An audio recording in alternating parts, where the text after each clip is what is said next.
እናምናለን። ሰው የፈለገውን መከተል መብቱ ነው። የኔን ግን ማንም እንዲነካብኝ አልፈልግም። የሰዎችን ነጻነት እናከብራለን። ቆይ የሰዎችን ነጻነት እናከብራለን። የፈለጉትን መከተል መብታቸው ነው።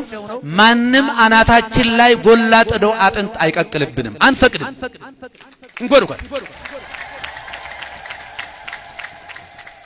ድንግል ማርያም የዘላለም ድንግል ነች። የሚሸረፍ የሚቀነስ የለም። እውነተኛ ድንግል እግዚአብሔር የጠበቃት የሰጣት የድንግል ታዲያ ሊቃውንት እኮ ተሰብስበው መናፍቃንን ያወገዙት እኮ የሷን ዘላለማዊ ድንግልና ስላጥላሉ ነው። እንዴት አርጉ እንዴ! ስንሳሳትም እኮ ልክ አለው እኮ እንዴ! ትንሽ ልክ አንድ ታሪክ ልንገራችሁና አንዱ እንደው ለአነጋገሩ ለከት የሌለ ሰው ስም ባልጠራም አልፈዋል። የኢትዮጵያን ቅዱስ ፓትርያርክ ሲያጥላላ ሰሙትና ጠሩት።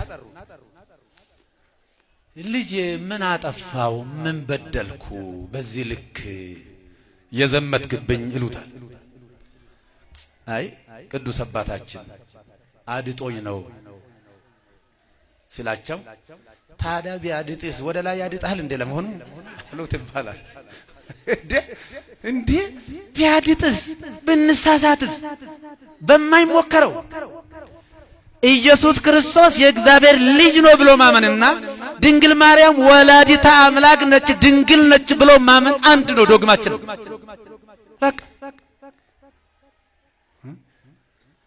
በድንግል ማርያም ማህፀን ማንም የለም። በመለኮት ዙፋን ሚካኤል መለኮት በተቀመጠበት አይቀመጥም። አልተጻፈም፣ አላነበብንም።